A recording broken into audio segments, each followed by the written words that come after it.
Good morning. Welcome to EMS Week for 2018. In 1974, President Ford proclaimed the third full week in May to be EMS Week to recognize all that EMS providers do to help their communities and to help you and the sacrifices they make to do the job.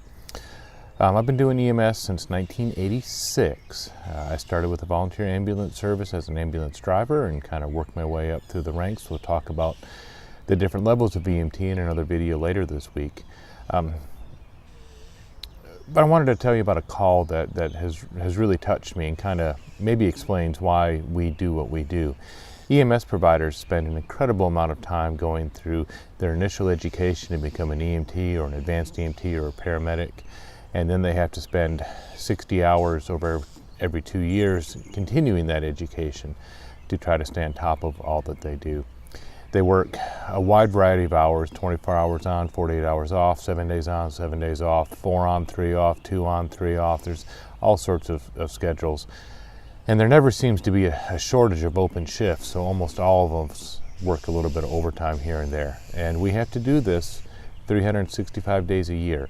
So we're doing it during the holidays, we're there at Christmas, we're there at Thanksgiving, we're missing kids' birthdays.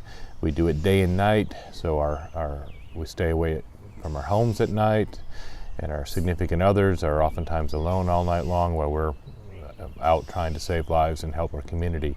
And it's a very trying career, but it's an extremely rewarding career. An example of this call I wanted to tell you about.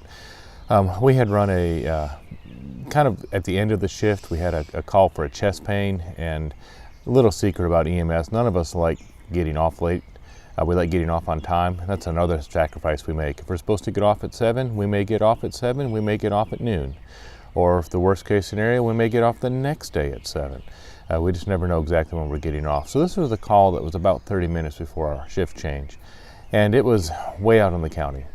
So my partner and I respond to it, and we arrive on scene, and we find a woman kind of thrashing around on the floor, yelling about how bad her chest is hurting, and her family's there looking concerned, and she had a couple of young daughters. And she just didn't really present like a heart attack chest pain, mainly because she was almost acting so dramatic. But we took care of it like it was, and we asked her a few questions and got our assessment done and started to move her to the ambulance. And the whole time we were moving her to the ambulance, she kept saying, "What about my children?" And I'm like, your husband's here, your sister's on her way, they'll take care of the kids, they'll get them to school. And I really kind of figured we'd take her down to the hospital and it would end up being not much. And but she just kept on and kept on. "What about my kids? Who's going to take care of my kids? Who's going to take care of my kids? Who's going to take care of my kids?" And we kept trying to assure her that her husband was there, they were going to get him to school, everything was going to be okay, we were there to take care of her, and we'll get her to the hospital where they'll figure out what's going on. We moved her to the ambulance, and we had her on oxygen, and we put her on the heart monitor and did her 12-lead ECG to see if we could see anything wrong with the heart, and there really wasn't anything that we saw. But because we had about a 40-minute transport time, I went ahead and put an IV in the patient, and was just doing my normal assessments, reassessments, monitoring vital signs, and everything was looking good. But she was just really, really complaining of her chest pain. So she wasn't all that old, early 40s, so I really wasn't thinking she was probably having a heart attack, but just in case, went ahead and got out the aspirin and got the 4-baby aspirin. I put them in my hand, and I went to give them to her, and I realized she was unresponsive.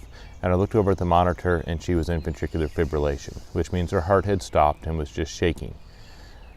So she had died. She really was worried about who was going to take care of her kids and what was going to happen to her kids, because she was having what we call an impending feeling of doom. And I kind of missed that because she was not presenting like a normal chest pain patient would. So I immediately laid the stretcher down, yelled at my partner that she had gone into cardiac arrest, started compressions one hand as I got the pads out of the monitor with the other, and it was just me in the back of the ambulance. There wasn't any help or any backup, none of the fancy devices we have nowadays. So my partner flipped on the lights and sirens and started radioing in for help as I was doing compressions, and I got the patches out and I put them on her chest, and again confirmed on the monitor that we'd be fib and we had no pulse. Charged up, shocked her, and she screamed. And now I thought, wow, I have really messed up. I thought I had checked and there was no pulse. I couldn't feel a pulse. I saw VFib on the monitor. All the leads were still attached. Everything was saying VFib. She was not moving, unresponsive, not breathing. I really thought she was in cardiac arrest, but she screamed. But then she went immediately back out, and it was still VFib on the monitor, so I resumed compressions and did my best one-person CPR for 2 minutes, and after 2 minutes I shocked her again, and she yelled again.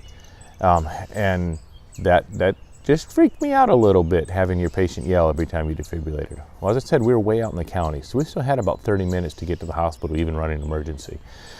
And this cycle continued, where I would do one-person CPR the best I could, and in 2 minutes I'd stop, see if she was in VFib, and I'd defibrillate her again. Never bothered with an advanced airway, never bothered with any medications. I just did the best CPR I could do, and I did the defibrillation every 2 minutes. We met up with another ambulance, and the paramedic that hopped in back asked for a little report, and I told him what had all happened, and I didn't tell him about the defibrillation and her screaming thing. So when he charged up at 2 minutes and shocked her and she yelled, he screamed too. It was a little bit of humor in this call. But we continued to resuscitate her out of the way of the hospital, doing the best CPR we could. And now with 2 paramedics in the back, we were able to put an advanced airway in and give her some medications. But she remained in VFib, ventricular fibrillation, the entire time. So she had about 30 minutes of cardiac arrest by the time we arrived at the hospital. And that's usually not the best prognosis.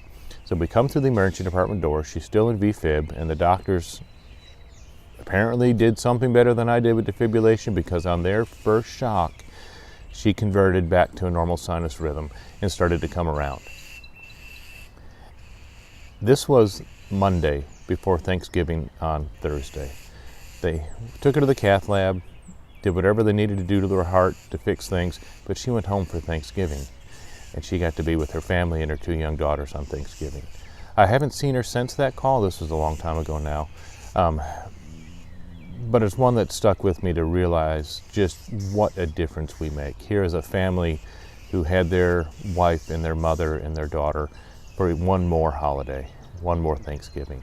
I would like to say it was something magical that I did. I just did what any EMT or paramedic would have done in that same situation. We just had a very good outcome, that one. And that's why we do this. We go to work. Not every day is that dramatic. Not every day is it that happy. But we go to work because we know we can make a difference. I want to thank all of my colleagues and all the friends and EMS family I've made over the last however many years this is now, 30 plus years, I guess.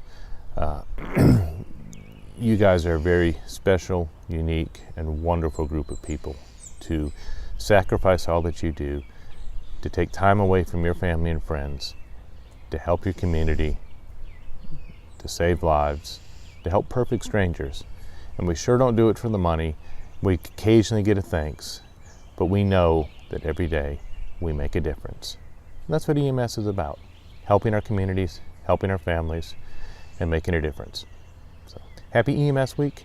Look forward to seeing everybody this week. It's always a special time for us. Pat each other on the back. Have an extra piece of cake at the emergency department if they have a cake for us. They usually do. If not, hint, hint, hint. And I'll see you soon.